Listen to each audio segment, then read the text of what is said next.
Hi, my name is Bill, and I'm a college professor in Dallas, Texas. And once again, I have something that was written by a viewer who likes to remain anonymous. And I wish he didn't because he writes good stuff. But for my anonymous friend, here you go.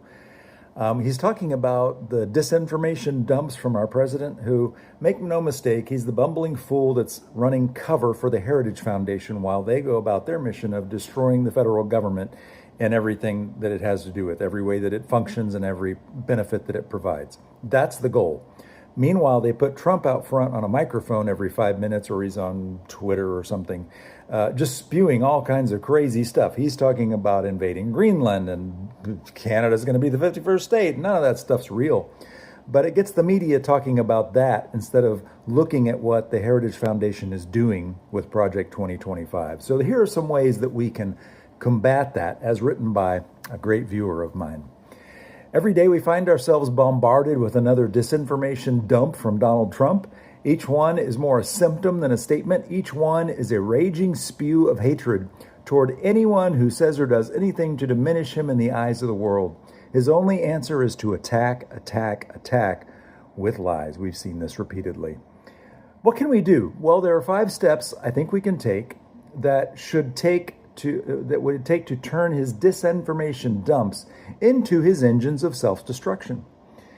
Step 1, deny. As soon as possible after he emits a lie, call a red flag. Say that every word in what he just said is a lie, a fact-free fact rooted in a thought-free thought.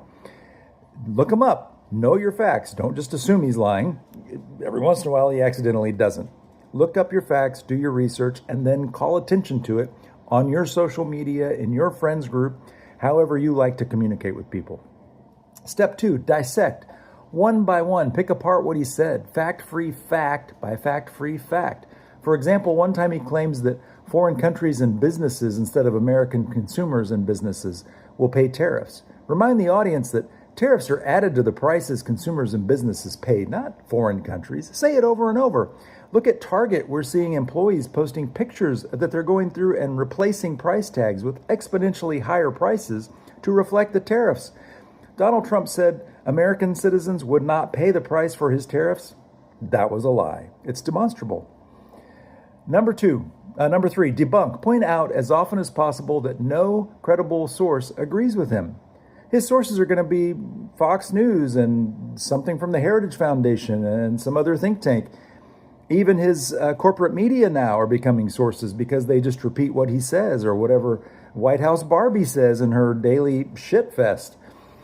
Number 4, discredit. Point out the underlying pathological motivation for his lies. For example, whenever he says he won the 2020 election, don't just say he didn't.